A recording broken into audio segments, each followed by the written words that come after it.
Madame Josia, comment était votre vie avant d'arriver au centre d'accueil universel?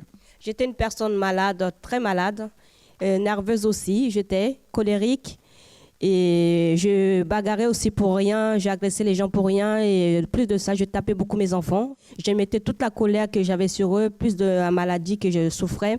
Ça mettait que j'avais tout le temps la colère, j'étais dépressive aussi, j'étais angoissée. J'étais très mal à l'intérieur de moi. Tout ça, je mettais tout sur mes enfants. Et c'est eux qui récoltaient le fruit. C'est comme ça que je suis arrivée. J'avais une maladie très grave, une maladie qui pouvait m'amener déjà sous la tête, je devais être déjà morte. C'est une maladie, on appelle ça insuffisance rénale. Cette maladie, c'est en fait que les reins ne fonctionnaient pas du tout. J'étais une personne normale, mais je ne pouvais pas uriner. Et ça veut dire que quand je pouvais rester une journée, même l'eau, je ne pouvais pas boire. Je pouvais l'eau comme on appelle ça, l'eau qu'on achète au supermarché ou à la pharmacie, purement pulvérisée dans ma bouche. Et c'est tout ce que je pouvais faire. Et j'étais obligée de suivre les traitements très lourds.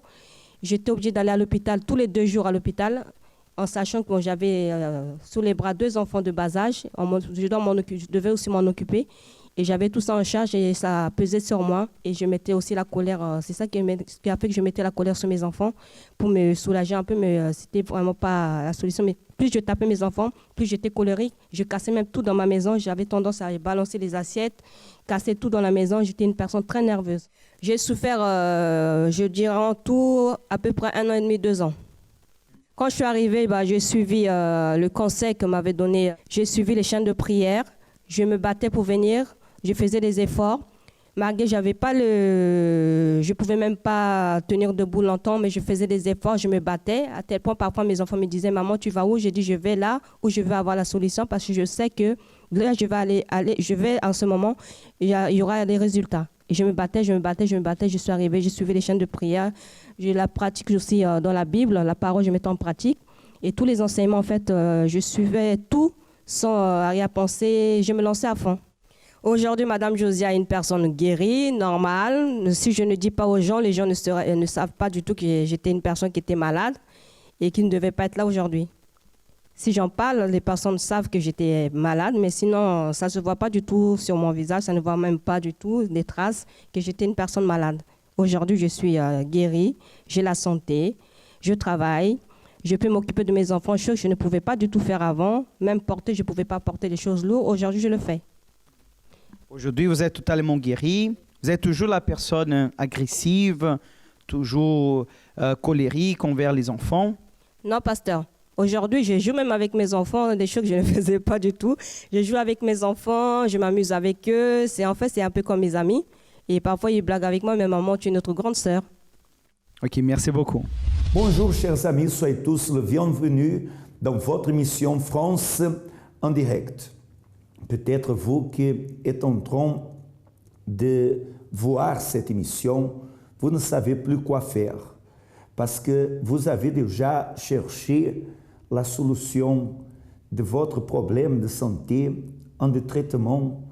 Vous avez déjà cherché une solution en tant d'endroit.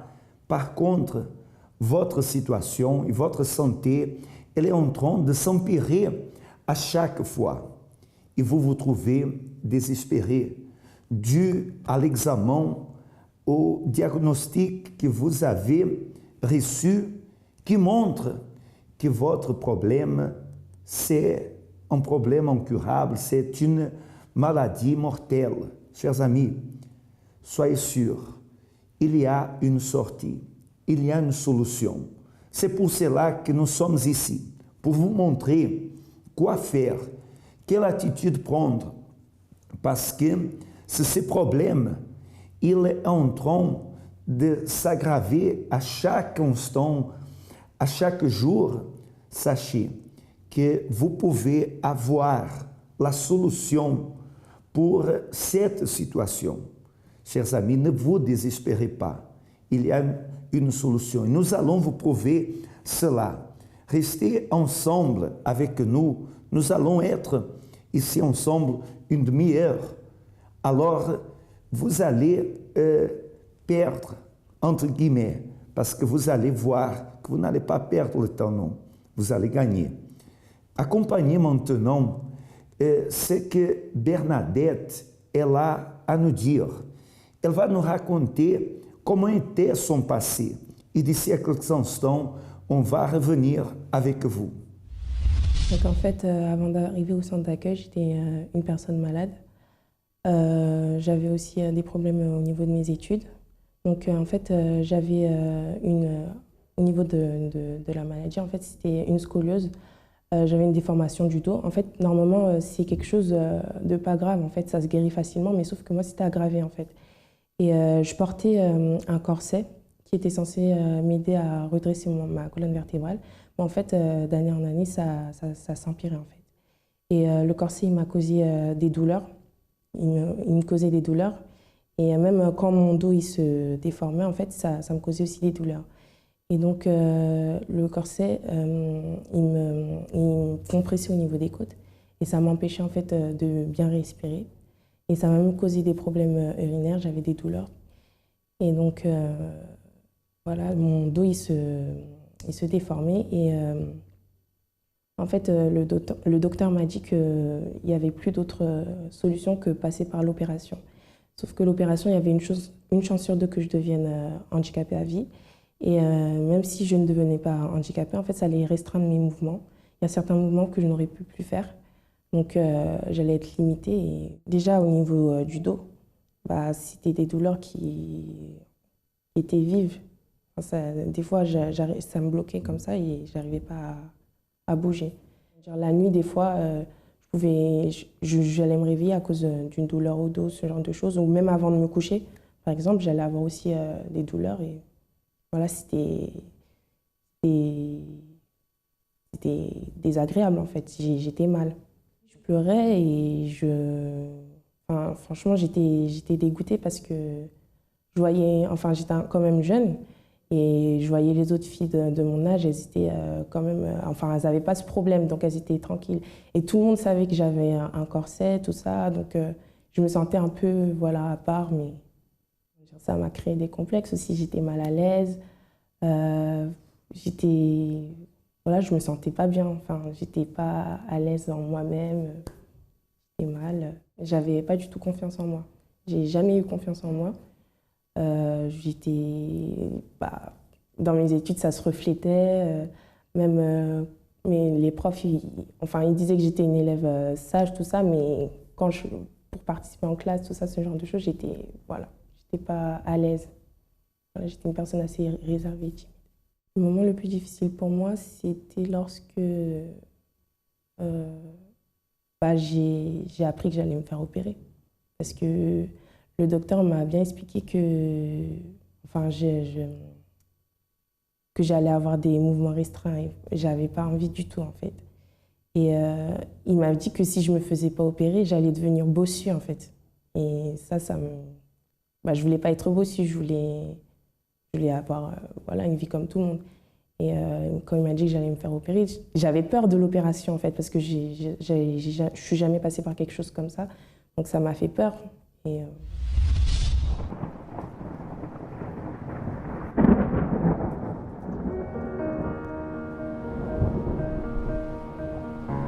Dans la vie, il est très facile de perdre espoir. Nous nous éloignons de la bonne direction et abandonnons même les rêves que nous pensions un jour pouvoir atteindre. Un jour, éventuellement, nous finissons par nous trouver face à une situation pour laquelle nous n'avons aucune expérience. À ce moment, de nombreuses questions nous viennent en tête. Est-ce que ça vaut la peine de continuer ? Pourquoi rien ne marche dans ma vie ? Est-ce mon destin ? Votre destin est le résultat de vos décisions et attitudes. Décidez de venir au centre d'accueil, où à travers des conférences intelligentes, nous vous aiderons à reconstruire votre espérance et changer votre futur par la même occasion. Centre d'accueil, définissez aujourd'hui ce que vous voulez vivre demain. Voyez la situation de Bernadette, c'est-à-dire tant de problèmes de santé, de formation, problèmes urinaires, les problèmes qu'elle traversait de santé et qui l'amenaient à s'isoler, à être complexée, très jeune, mais déjà en train de souffrir. Beaucoup, lorsque traversent cette situation, disent « je suis né pour souffrir ». Beaucoup de personnes se désespèrent. Et elle avait peur, elle était désespérée. Mais il y a eu la solution. C'est pour cela qu'elle est venue ici, dans l'émission, pour raconter comment se trouve actuellement sa vie. C'est pour cela que nous voulons que vous veniez acompanher son cas véridique, ce qu'elle a à nous dire, ce qu'elle a à nous raconter. Comme ça, vous allez savoir quoi faire et comment votre vie elle peut être. Je vous rappelle aussi que nous avons à votre entière disposition l'AMI 24 heures à travers le 01 53 35 85 12. Vous pouvez recevoir un conseil ainsi que vous pouvez vous confier en toute privacité. D'accord? Il est 24 heures à votre disposition. Nous allons alors savoir qu'est-ce que Bernadette est là à nous dire. Accompagnez. Donc en fait, c'est mon père qui m'a ramené au centre d'accueil un mardi pour la guérison. Il m'a emmenée. Et donc au début, je ne comprenais pas très bien le centre d'accueil. Enfin, c'était un système assez nouveau. En fait, je n'avais jamais vu ça ailleurs. Et donc voilà, j'ai connu à travers mon père. Au début, je ne comprenais pas bien les choses. Et parce que je suis arrivée quand même, j'étais un peu jeune. Mais petit à petit, en fait, j'ai commencé à comprendre. Et je me suis investie vraiment. J'ai fait les chaînes du mardi, du vendredi aussi. Donc je m'investissais beaucoup dans l'église. Et j'ai commencé aussi... Enfin, il y a la campagne d'Israël qui a été annoncée. Et donc, moi, ils ont dit que je pouvais changer de vie, que les problèmes les plus graves qu'on pouvait avoir, ils allaient être totalement changés, voilà. Et donc, moi, j'ai fait la campagne, j'ai sacrifié. En fait, c'était une opportunité pour moi de changer de vie. Et donc, j'ai sacrifié de l'argent que j'avais de côté, en fait, dans un compte que mes parents qu'ils alimentaient. Et donc, j'ai pris cet argent et j'ai sacrifié cet argent. Je me suis plus investie à l'église.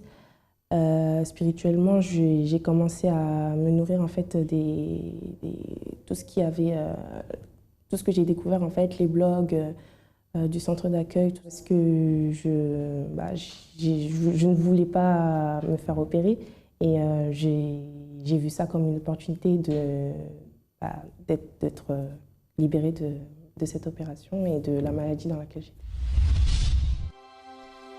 Quel était le plus beau jour de votre vie ? Oui, la question s'adresse à vous. Quel jour vous êtes-vous senti le plus heureux de votre vie ? Pensez à la réponse et identifiez cette journée. Que s'est-il passé ce jour-là ?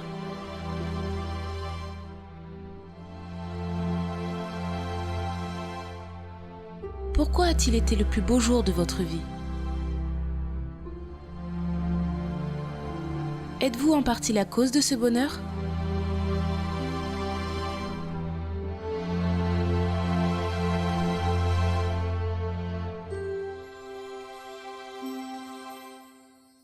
Était-ce le fruit d'une action que vous avez entreprise ? Avez-vous mérité ce qui est arrivé ? Ou était-ce quelque chose d'involontaire qui s'est produit ? Quelles ont été les décisions clés, les choix ou les attitudes que vous avez prises et qui vous ont conduit à ce jour ? Avez-vous partagé avec vos proches ce qui s'est passé ce jour-là? Sinon, pourquoi ne l'avez-vous pas partagé? Que devrait-il arriver prochainement pour vous rendre encore plus heureux que ce jour dont vous vous souvenez? En d'autres termes, comment sera le prochain jour le plus heureux de votre vie? Croyez-vous que ce jour viendra? Quand? Qu'allez-vous faire afin de provoquer l'arrivée de cette nouvelle date? Ce sont 13 questions jusqu'à maintenant. La plupart de ceux qui écoutent ces phrases n'ont tout simplement pas répondu à une seule question. Moins de la moitié d'entre vous ont répondu à une ou deux. Et ce sont très peu d'entre eux qui ont pris le temps de voyager dans chaque réponse. Eux, et eux seuls, ont découvert des choses très intéressantes sur eux-mêmes. Ils auront de nouvelles sources d'inspiration pour l'avenir et plus de chances de parvenir au plus beau jour de leur vie jusqu'à présent. Qui avez-vous choisi d'être?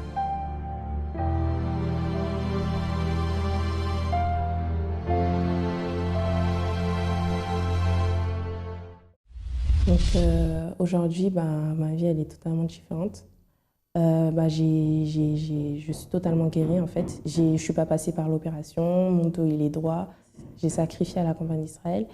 Et lorsque je suis retournée chez le médecin, chez un professeur en plus, il m'a dit que j'avais plus besoin de l'opération, que mon dos il se rétablissait tout seul en fait. Et que l'opération n'était plus utile en fait.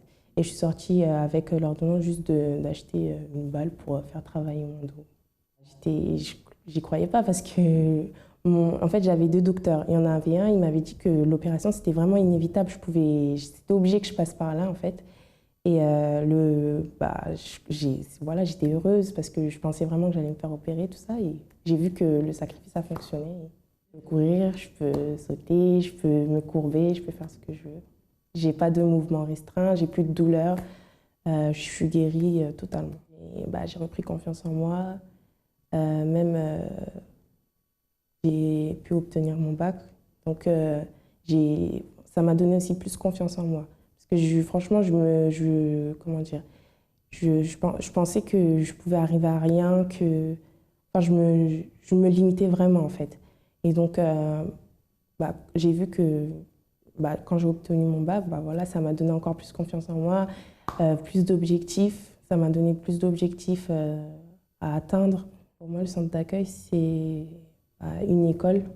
Chaque jour, on en apprend un peu plus sur la vie, comment évoluer spirituellement, physiquement. Si j'avais un conseil à donner, ça serait de ne pas hésiter à se lancer dans la campagne d'Israël et de se donner 100% parce que les résultats, ils sont là et voilà, on voit les fruits du sacrifice. Félicitations Bernadette pour la transformation que tu as eue dans ta vie, pour cette santé restaurée. Vous voyez ce qu'elle nous a raconté, c'est-à-dire comment aujourd'hui essa santé, le dos complètement normal. Aujourd'hui, elle peut courir, elle peut sauter. Aujourd'hui, elle n'a plus de complexe, comme elle a affirmé. Le centre d'accueil, pour elle, c'est une école de vie. Et c'est là, justement, que les personnes, elles apprennent à utiliser la foi qui amène à surpasser les problèmes impossibles et à atteindre les objectifs. Et je veux vous rappeler que ce mardi, nous allons avoir toute une journée dédiée à la santé. Toute une journée dédiée pour que vous veniez à avoir la réhabilitation physique. Nous serons en train de réaliser une onction avec l'huile sacrée pour déterminer votre guérison, ainsi comme affirme le texte sacré, de réaliser l'onction avec l'huile. Venez et vous allez voir que votre santé, elle, sera restaurée. Moi, personnellement, je me trouve quotidiennement dans le 27-29 rue Yuri Gagarin, à Villejuif. Ainsi que vous pouvez trouver l'aide dans notre siège du centre d'accueil, dans 254 rue de Faubourg Saint-Martin, dans le 10e arrondissement à Paris. Si vous voulez connaître le centre d'accueil le plus proche de chez vous, vous pouvez appeler le 01 53 35 85 12 et vous allez recevoir plus d'informations. D'accord? Nous allons à un autre cas véridique et d'ici à quelques instants, on reviendra avec vous. Quand je suis arrivée à l'Église universelle, j'avais déjà tenté à me suicider plusieurs fois. J'avais des problèmes énormes avec mon époux. Votre époux, avant, il était un homme qui sortait avec beaucoup de femmes? Beaucoup de femmes et des enfants à l'extérieur. Et moi, je ne savais pas. Jusqu'à un jour qu'il avait demandé à une femme de l'épouser, étant déjà un homme marié. Oui. À partir de là, j'ai commencé à prendre des antidépresseurs, à être dans l'alcool, dans la drogue, des drogues très dures parce que ça n'allait pas. Après ça, j'ai commencé à avoir des visions d'ombre. Donc, je ne pouvais pas supporter la lumière. Donc, il fallait, pour rester tranquille, avoir un ruban pas noir sur les yeux. Donc, je pouvais rester que dans le noir. Une fois que je sortais dehors, je commençais à paniquer. J'avais peur dehors. Quand j'arrivais à un endroit où il y avait du monde, je fuyais. Il fallait que j'aille me cacher quelque part pour ne pas voir du monde. Et c'est ainsi que je suis arrivée à l'Église universelle de Montreuil. Et quand je suis arrivée à l'Église universelle, j'avais la dépression. Je ne travaillais pas. Et je vivais accoucher de mon mari. Et comme moyen de subsistance, c'était l'allocation d'handicap de ma fille que je percevais. Et j'ai entendu parler de la campagne d'Israël. Quand je suis arrivée, j'ai dit, bon, je vais sacrifier. Et quand j'ai déposé ce sacrifice, ce qui s'est produit, c'est l'Éducation nationale, après pratiquement 9 ans. Ils m'ont cherché, ils m'ont téléphoné et on m'appelle, on me donne un poste de OP presque à côté de chez moi. Je suis arrivée aujourd'hui, je suis fonctionnaire territorial, première classe, j'ai tout. J'ai rêvé d'avoir une très belle maison en Guadeloupe. Dieu me l'a donnée, cette belle maison que je rêvais, mais c'était un rêve pour moi. Dieu me l'a donnée à travers mon sacrifice. Ensuite, la maison que j'habite dans Montreuil m'appartient, je l'ai achetée, elle m'appartient. Ma vie avec mon mari, très bien, parce qu'il est à la retraite, ça vient changer, on est bien, les enfants, bon ben, se débrouillent très bien. Écoutez une chose, depuis 11 ans que vous êtes à l'église, non? 11 ans. Vous avez fait des sacrifices, vous avez continué à sacrifier ou vous êtes arrêté dans le chemin? Je ne peux pas m'arrêter de sacrifier par rapport à ce que j'ai vu Dieu faire dans ma vie. Parce que, non, à part des belles choses que j'ai reçues, mais je suis aussi passée par des épreuves, des très, très, très, très longues maladies. Je suis passée déjà à une épreuve où j'étais à 2 doigts d'être amputée de ce pied-là. De ce pied-là. Une simple cheville cassée m'a amenée à une infection prête à couper mon pied droit. Et après, qu'est-ce qui est arrivé? Qu'est-ce que vous avez fait? Pour le pied, écoutez bien, pasteur, ça n'arrivait pas à guérir parce que je regarde cette chose-là. Ça n'arrivait pas à guérir. Quand j'ai déposé le sacrifice, je suis allée à cet hôpital. Je n'ai pas pris rendez-vous. Qu'est-ce qui est arrivé? Dieu a récupéré de la cheville. La cheville. Elle est toujours là. Elle est là. Elle marche bien. Elle est là. Elle marche bien. Elle est à 107. Elle est bien. Après la cheville, j'ai eu un cancer de la moelle osseuse suivi d'un méliome multiple à chaîne libre et légère.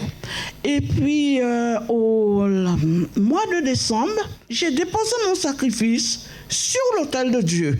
Et j'ai fait même plus fort que j'avais l'habitude de faire. Parce que Dieu m'a donné les conditions de le faire. Oui. J'ai déposé le sacrifice, pasteur. Ce qui s'est passé, on m'a dit qu'il va falloir que je subisse une greffe de moelle osseuse. On m'a greffé avec mes propres cellules souches.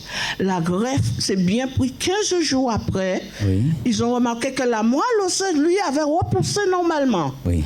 Et de la greffe de cellules, je vais en consultation avec les bilans, tout, je l'ai là. Oui. On détermine que je suis complètement consolidée, je suis guérie de la moelle osseuse, de myéliome et tout, et je suis debout. Sans le sacrifice, il n'y a rien à faire. On peut beaucoup prier, on peut faire beaucoup de choses, mais il faut mettre sa vie sur l'autel. C'est sa vie qu'il faut mettre sur l'autel. Amen. Oh, Madame Marie-Claire, ce que Dieu va faire, c'est de quelque chose de très grand encore. Amen. Que Dieu vous bénisse. Félicitations. Saluez les frères là-bas à Montreuil. Bon, maintenant, c'est à vous la décision. Mais vous savez quoi faire pour que votre vie, elle vienne à être transformée. Le cas véridique de Marie-Claire, il nous montre justement qu'il y a une solution.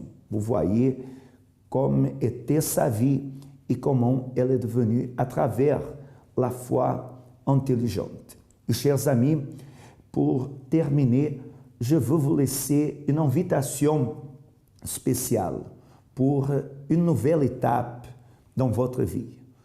Une nuit pour changer votre vie.